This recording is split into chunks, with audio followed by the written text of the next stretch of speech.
does make a bit of a challenge because I need to make sure I'm interesting enough to keep everyone awake. But I hope I will be, despite the topic. So as Riyadh said, I did my PhD on British mosques, looking at the role and function, in particular a single case study, really looking in depth. But since then, I've been working in what in Britain is called the third sector, so the charity sector, doing policy research and now managing a youth project.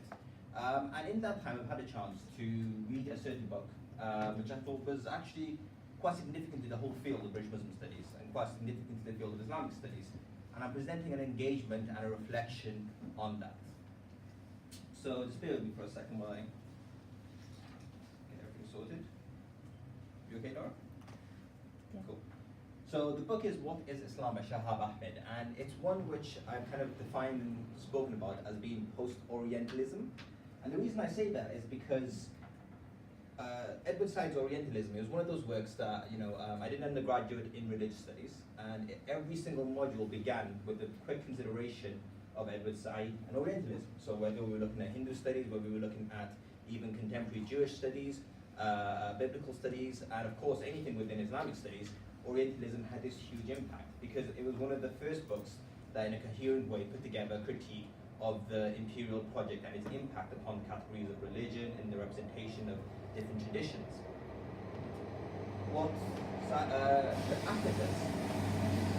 Ahmed does is essentially take that and go past that and say, well, okay, there has been this intellectual violence committed upon the representation, discussion, and categories of religion and different religious traditions. But how do we recover? How do we go back and recover and understand things not through the lens of the imperial project, but in a much more cohesive, comprehensive, holistic, and accurate way? And so his project in this book is essentially to go into the past and bring that understanding and conceptual framework to the present. And in doing that, he presents with us a really interesting challenge. And that challenge really is the one I'm looking at today. In particular, its impact upon the field that I guess I locate myself in, which is British Muslim Studies. And I think many of my colleagues here do as well.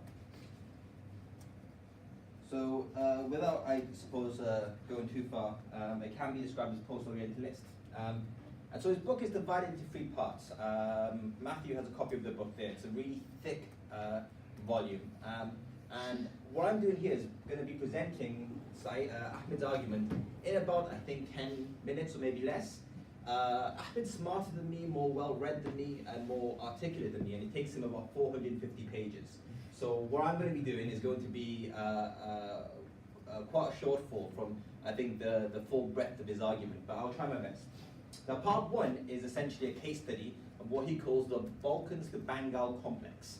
And this is essentially a historical period where he says certain things were going on, contradictions, practices, understandings of Islam, which was so fundamentally challenging to our understanding and conceptualization of religion and Islam and culture and even other terms like Islamic, that we essentially need to drop it. And he presents this case study through 6 questions. Questions like, what is the meaning and validity of the idea of drinking wine in the historical period of Islam in the Balkans of Bengal complex, when it was such a clearly and textually prohibited practice?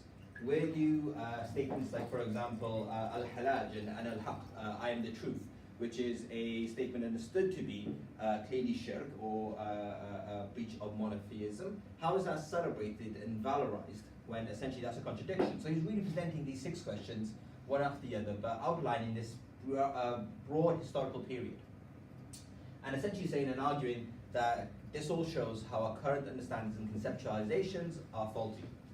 Now, in part 2, he then goes on a big critique that should be familiar, I think, to anyone in religious studies, anyone working in the various fields of the academic study of religion, because he critiques ideas like religion and culture. He looks at the history of the sacred and profane and its applicability to Islamic studies.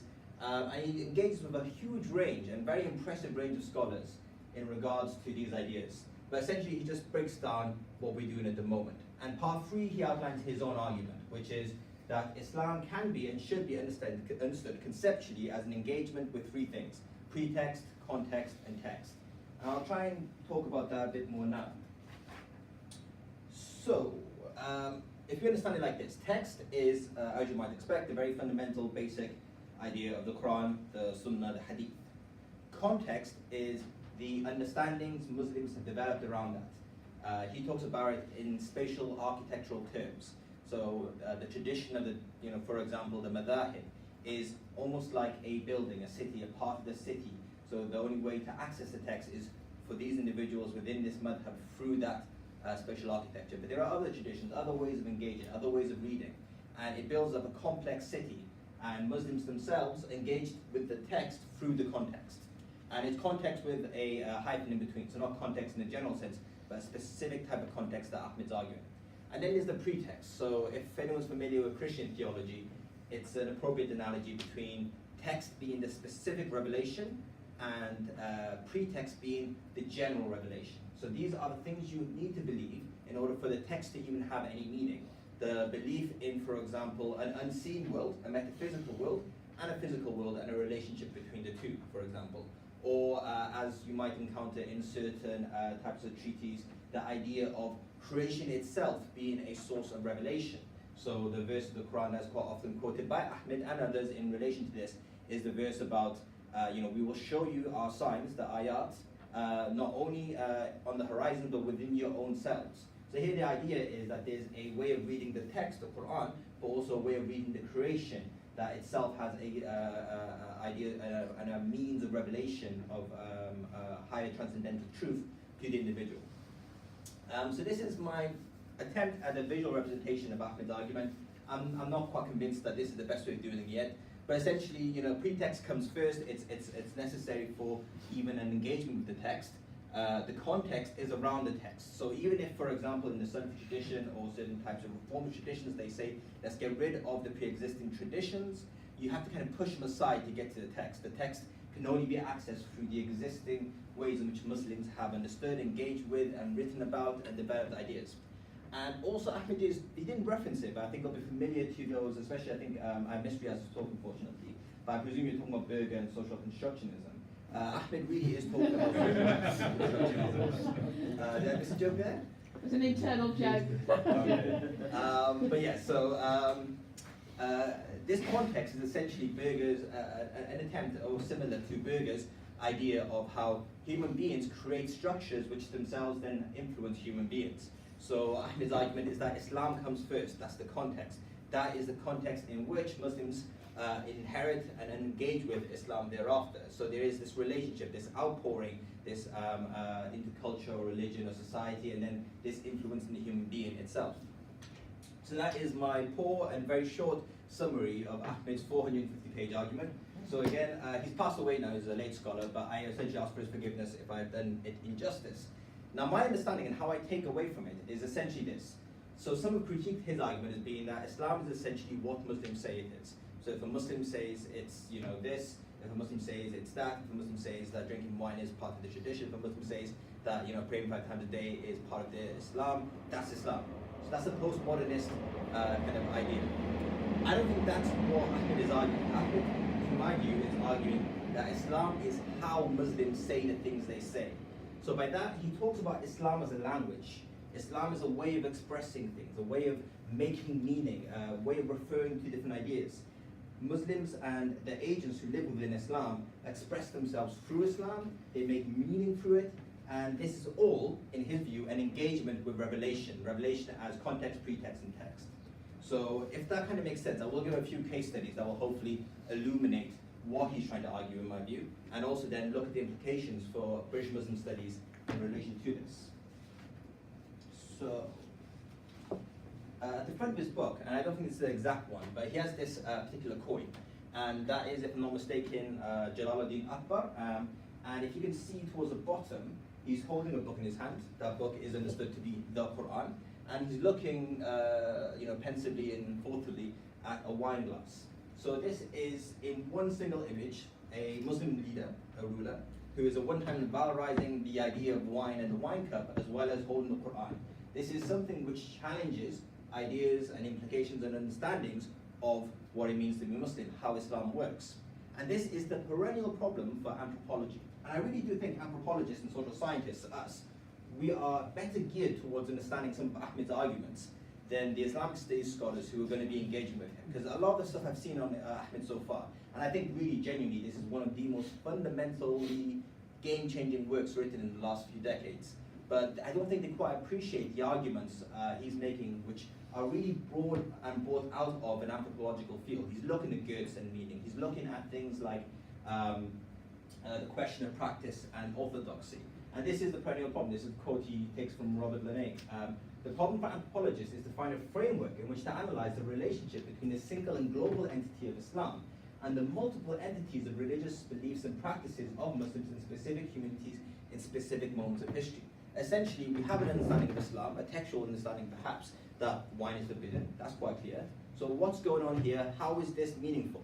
And how can we develop a concept of Islam that is at once able to conceptualize and make meaning of what's going on here with Akbar, as well as make meaning and conceptualize of familiar practices, for example, of those who abstain from drinking. So it's trying to engage with that idea together. This is a practical application, un-Islamic parking. So this is actually something from my thesis. Now, anyone who's been to a mosque, I think probably in the diaspora more than maybe other parts of the Muslim world, will encounter the problem of double parking, terrible parking in relation to the mosque. This happens all the time. And in fact, when you look across Europe, you will find, and America, you'll find one of the main objections to mosques and mosque planning requests is that parking will be, terrible. And in my thesis, so my thesis was a case study, an ethnographic case study of the British mosque. There was an incident, and it was essentially an argument between two individuals. One individual was absolutely outraged, especially in Ramadan, at the terrible parking going on around the mosque. And it was double parking, it was parking in the middle of a road. I was going to show you an actual photo. This is from Newport. I was going to show you an actual picture of my ethnographic data, but I thought not, because it might breach some of the anonymity I've tried to create around it. But there was, we were parking in the middle of the road. There was parking on a curve in the way of individuals. It was innovative, honestly, and it was amazing to see what was going on. But one person outraged by this says, this is un-Islamic parking. That was the phrase he used. And on another instance, the same thing happens, double parking on a Friday Jummah, and I asked the guy who actually double parked. He parked on a lane blocking essentially the entire road. And I asked him, why did you park here? And he responds to me by saying, Fard comes first. So this is a key instance in my thesis where I had to contend with two claims, two contradicting claims of what is Islam. On one hand, someone argues that parking, double parking, and parking illegally is un-Islamic. On the other hand, we have one individual saying that Fard, the necessity to pray, comes before anything else, therefore double parking is the Islamic thing to do. And so I'm trying to reconcile these two ideas. Now, one way for me to do that is to say, I've studied my undergraduate here and my master's and did my PhD. And I think over those 10 years, I probably lost several days to stopping for trains. More than used to that. So there's two ways forward. One way forward is to actually side on one side of the argument. Well, what does the text say? How do I interpret the text? And what is Islamic and the value of Islamic here? And make a judgment on one of those two. And the way forward actually that Ahmed suggests, and I think this is much more rewarding for us as social scientists and ethnographers and anthropologists in a way, is to examine how they're constructing their claims. So it's the fact that both these individuals were making a claim based on a certain language, an expression of certain fundamental truths. So, the first individual clarifies this bad behavior as being un-Islamic, as being contradictory to Islamic norms, and therefore bad.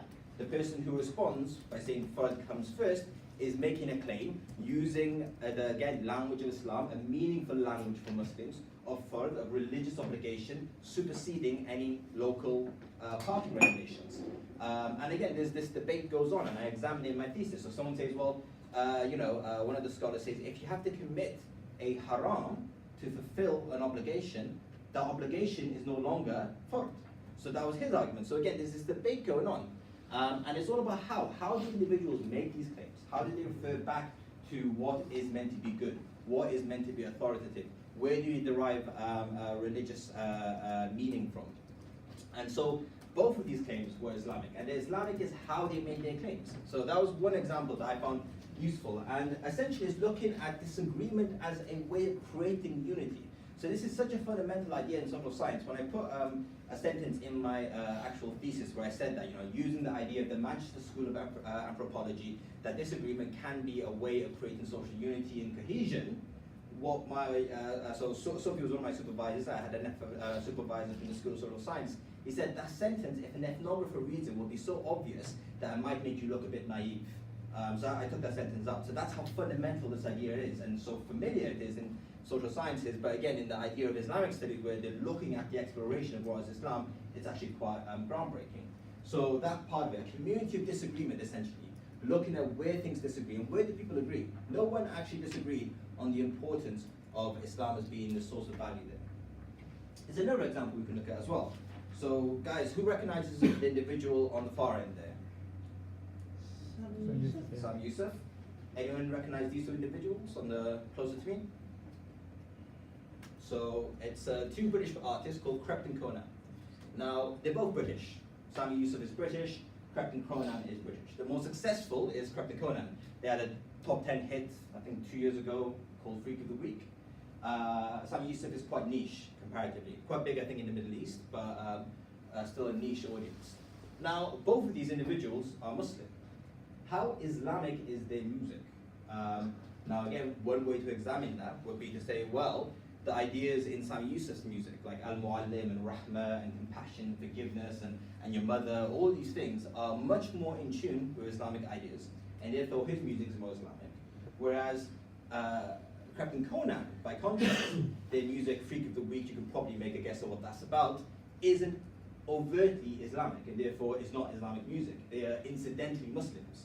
They're grime artists, hip-hop artists from Britain who have a Muslim background, but that is not relevant or important in the production of music that they make.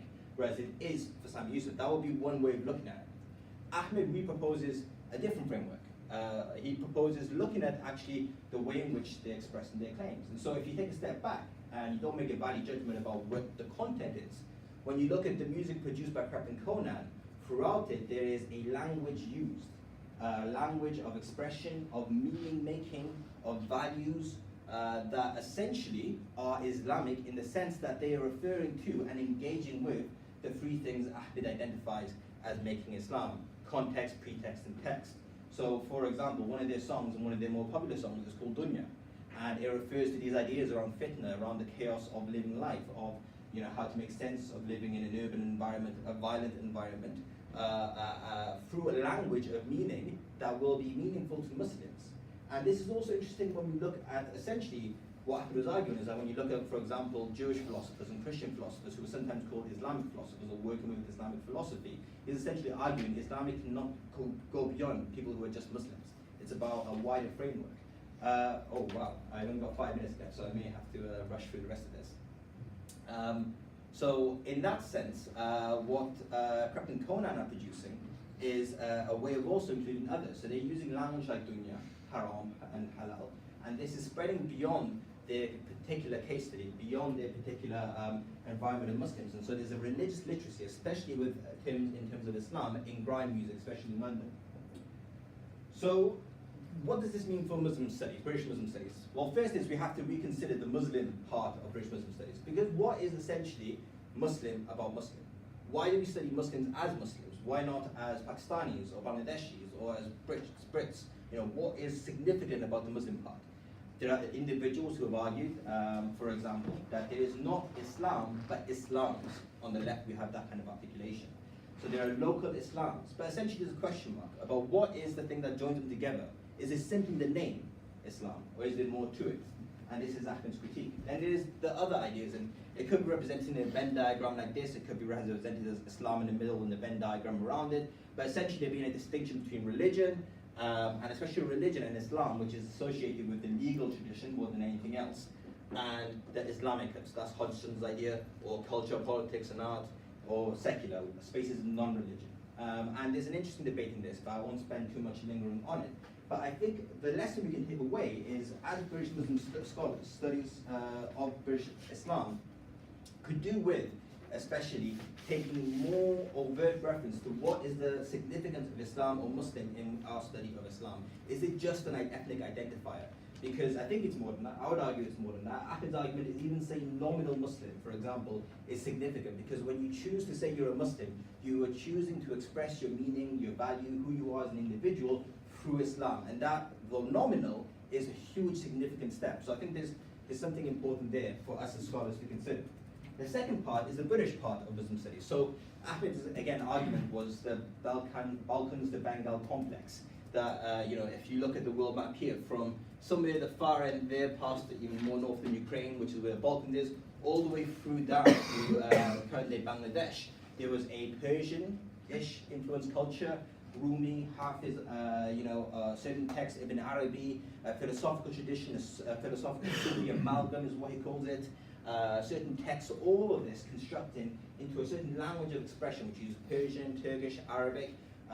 Scholars like Ghazali writing the alchemy of happiness as well as the Ihya, all of this becoming part of a cultural milieu, which means that this was a common paradigm of understanding, a common way of meaning making, and he uses this particular paradigm to explain things like the wine drinking, the poetry, the Sufism, the contradictions that we would consider to be contradictions. Now this, I think, presents, can I run into my Q&A time, please? I want to ask you a question. Sure. This presents, I will be very quick, I think an interesting question of, well, what are we looking at? When we say British, why do we use the term British? Is it, for example, because it's the most relevant frame? Or is there other terms we can use beyond British in British Muslim studies? So some alternatives, especially at, I think it was BRACE, the British Association of Islamic Studies, there was a conference session, Sophie presented, Sean McLaughlin and a few others, all presenting different perspectives on this question of the nation and Islam, Wales, Scotland, England, British. Sean McLaughlin outlined a view that maybe the city paradigm is more meaningful. There certainly is in certain conceptualizations. Maybe you can look at the Western or the European frame. For me, looking at what Ahmed argued, for me I'm starting to think about maybe Anglophone Islam as being an alternative, a phrase, a area, a way of conceptualizing the engagement and communication and paradigm, like the Balkans to Bengal complex, which is essentially bringing these things together. So this map, although not completely clear, shows English language speakers by percentage, red being the highest, white being none, and the lower colors showing the lower intensity. So I think there is something there. I think there's something in the Anglophone Islam, and here it becomes clearer then as well what we're talking about when we say, by that qualifier, British or Anglophone. I think there's a language of communication, there's a certain textual tradition, there's a certain understanding of religion. On top of that as well, we can start conceptualizing the books and texts and scholars who are influencing Anglophone Islam. So I think that might be one frame, but essentially I'd like to see engagement with Ahmed's work with the question of the frame at which we study Muslims in our academic work. And finally then, and this is the final slide, so I am almost finished, is the study part of British Muslim studies. So there's a really interesting section in Ahmed's work where he critiques Clifford Geertz. And Clifford Geertz, he's a hugely influential anthropologist. He wrote The Integration of Cultures. The idea of culture and meaning is something that he's been quite significant in developing. Thick description is, again, a Geertzian idea. And he did most of his field work in Indonesia, and he did some of his field work in Morocco. And he came to write a short book called Islam Observed. And in that work, he kind of, very tentatively looks at the similarities and differences between Indonesian and Moroccan Islam. And in that work, Ahmed makes a critique. He says that in Islam Observed, religious development in Morocco and Indonesia, what is remarkable is that one is hard-pressed to find in it any evidence that Geertz has actually taken into serious consideration a single written text from the intellectual tradition of either of these two countries. So Ahmed's big critique of Geertz is that he never at one point takes any textual work into consideration of his conceptualization of Islam. That exact sentence could be turned around on Ahmed. And you can say in this big work of 450, 350 pages, in which he looks at Islam in this historical period and in the contemporary period, there is not a single day of rigorous ethnographic fieldwork conducted at all. So that can be turned around. This disciplinary idea of, if Goethe isn't doing looking at textual studies, well, Ahmed's not looking at fieldwork and social scientific approaches to research. So we have this kind of diversity, and I think, again, we can take that on board and embrace that challenge, because there is a challenge posed to us, and look at ways in which we can maybe move beyond that critique on either side. And I know that Sophie and some colleagues in Exeter were proposing a study on British fatwas, looking at whether or not fatwas were developing British, particularly coherent, the way they were developing the legal tradition in Britain. And it was going to include both textual scholars from Exeter, as well as ethnographic researchers from Cardiff. So it would have really actually moved beyond this critique and this debate. So on the right we have the textual tradition, on the left we have the sound recorders to represent the ethnographic tradition. So I think there is something there as well in studies that, are we taking into consideration the different disciplinary modes of research that are available to us? But I'm going to work very quickly to the conclusion. And essentially, Ahmed presents for us a huge opportunity to redefine the entire field and every discipline. I really do hope that the impact of Ahmed's work is borne out in the next 2 decades, because he is essentially challenging not just a particular conceptualization of Islam, but he's challenging the humanities as a whole. He's challenging the boundaries of religion and cultural studies and political studies. How we make all these attempts at trying to understand the world, he deconstructs it, and I think it's incredibly influential and exciting as well, because the opportunities are huge. He challenges some terms we use and presents a way of looking at meaning as being a coherent way of understanding religion and religious practice. I've mentioned as well the post-Orientalism aspect to his work, recovering something which goes beyond the intellectual violence of the colonial project. But I think the biggest challenge posed by his work is he kind of opens the door out. So wine drinking is Islamic, and this type of music is Islamic, and this is Islamic. And the natural reaction, especially I think of certain scholars from maybe a more legal tradition, will be, well, essentially this completely diffuses the idea of any type of orthodoxy and any type of boundary. So I think the next thing is actually working with his work to try and make some coherent critique of what is Islamic then, beyond the conceptual and to the value framework. So, when we are saying things like, certain types of violence are not Islamic, well, in Ahmed's framework, as long as they're expressing the language of meaning which is available, well, that is Islamic. But sometimes when we say certain types of violence are not Islamic, what we are trying to say is that they're not within the ethos and value framework of Islam. And I think that doesn't quite come across in his work. That doesn't exist in his work. He doesn't open himself to that particular avenue of study. But I think for many scholars, we do have an interest in trying to redefine and clarify what is orthodoxy. And I think that will be the next part of engagement with his work, recovering a sense of orthodoxy. So that is my presentation. I'm very sorry, Riaz, for going over, and I thank you for your compassion in allowing me to.